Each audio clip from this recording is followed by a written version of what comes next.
Toleransi meningkat seiring waktu terhadap semua herbisida yang digunakan.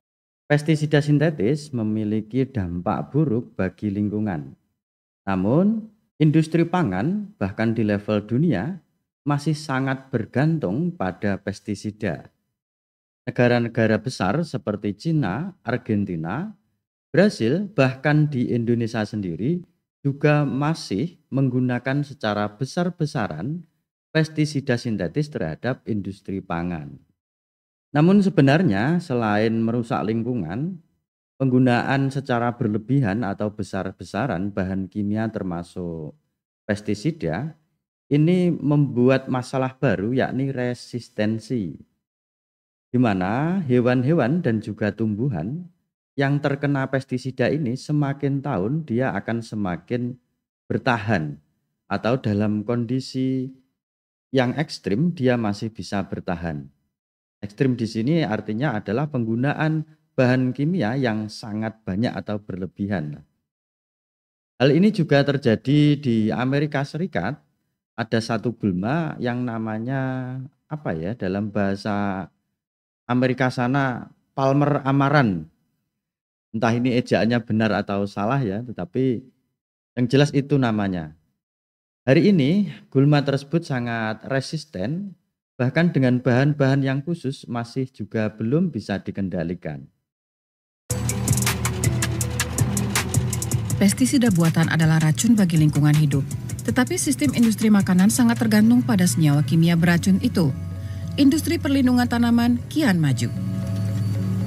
Dalam daftar pengguna pestisida terbanyak di dunia, Cina, Argentina, dan Indonesia berada di posisi ketiga besar. Kemudian Amerika Serikat menduduki tempat kedua dan pengguna terbanyak adalah Brasil. Tetapi petani di negara-negara itu kini menghadapi tantangan. Jika orang menggunakan herbisida dalam jumlah besar, kemungkinan besar resistansi terhadapnya juga meningkat. Sebagai kepala bagian keberlanjutan pada perusahaan kimia Bayer, Matthias Berninger mengetahui hal itu. Apalagi produk pestisida Bayer bernama Roundup mengandung glifosat. Toleransi meningkat seiring waktu terhadap semua herbisida yang digunakan. Bahkan perusahaan atau peneliti-peneliti yang bekerja di perusahaan, contohlah Bayer, mereka sebenarnya tahu bahwa penggunaan herbisida dalam mengendalikan gulma ini kalau terus berulang, maka gulma tersebut juga melakukan resistensi. Artinya dia bisa beradaptasi dengan semprotan racun yang diberikan. Mereka tahu. Tetapi apa yang mereka lakukan? Inilah tumbuhan Palmer Amaranth. Tumbuhan liar ini menyebabkan kerugian besar pada pertanian jagung dan kedelai di Amerika Serikat karena resisten terhadap berbagai jenis herbisida termasuk glifosat. Di laboratorium penelitian di Frankfurt, perusahaan Bayer mengembangkan pestisida lain untuk memerangi tumbuhan liar itu. Juga gulma lainnya yang sudah resistan terhadap herbisida.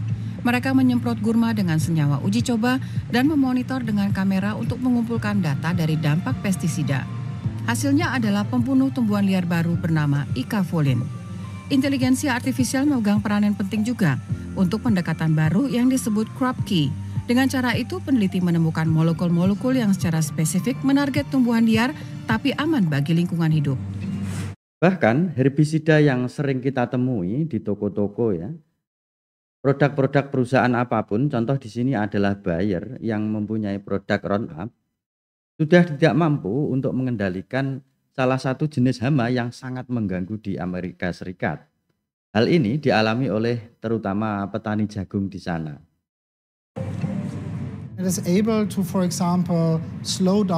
Icafolin mampu memperlambat pertumbuhan atau membunuh tumbuhan sepenuhnya. Itu penting karena jika petani di musim semi menyebar bibit, maka bibit akan berkompetisi dengan tumbuhan yang sudah ada, yakni gulma. Sebagai bagian proses registrasi, herbisida baru itu sekarang sedang melalui studi jangka panjang untuk mengetahui risiko yang bisa timbul. Berninger juga menegaskan Bayer tidak mungkin mencegah semua dampak negatif yang disebabkan pestisida. Pasti ada dampak negatifnya, misalnya pada biodiversitas, karena ini memang didesain untuk mematikan tumbuhan, termasuk yang dikonsumsi oleh serangga. Tetapi membajak juga punya dampak negatif sama. Banyak diberitakan tentang glifosat dan dampak negatifnya pada keanekaragaman hayati. Itu benar, sama benarnya seperti dampak penggunaan bajak. Mereka sebenarnya tahu dan sadar ya bahwa penggunaan pestisida, contohkanlah salah satunya adalah herbisida, untuk mengendalikan gulma ini mempunyai efek buruk bagi lingkungan, terutama terhadap keanekaragaman hayati. Tetapi mereka mengklaim bahwa mereka juga tidak bisa untuk menanggulangi semuanya dampak-dampak tersebut. Dan bahkan menjustifikasi penggunaan herbisida ini sama halnya dengan petani membajak lahan, di mana penggunaan pestisida ini juga mengganggu lingkungan hidup dan sebenarnya menurut mereka membajak lahan itu sama halnya mengurangi keanekaragaman hayati. Ini apakah hanya alasan saja bagi mereka untuk tetap secara umum bisa tetap berproduksi racun tersebut. Semacam justifikasi lah bahwa apa yang mereka lakukan itu juga sebenarnya sudah dilakukan banyak petani, merusak lingkungan. Nah ini ya enggak bisa seperti ini ya. Kalau sama-sama merusak seperti itu ya, kalau saya secara pribadi memilih tidak menggantungkan nasib pangan ke depan kepada perusahaan-perusahaan racun. Tapi ya terserah para sahabat tani sekalian. Ini pemahamannya pasti beda-beda. Tetapi kerugian yang disebabkan terhadap alam menjadi kritik utama terhadap pestisida buatan. Salah satu kerugian besar yang diketahui adalah dampak negatif terhadap lebah dan serangga lainnya, yang penting bagi polinasi sejumlah besar tanaman pangan.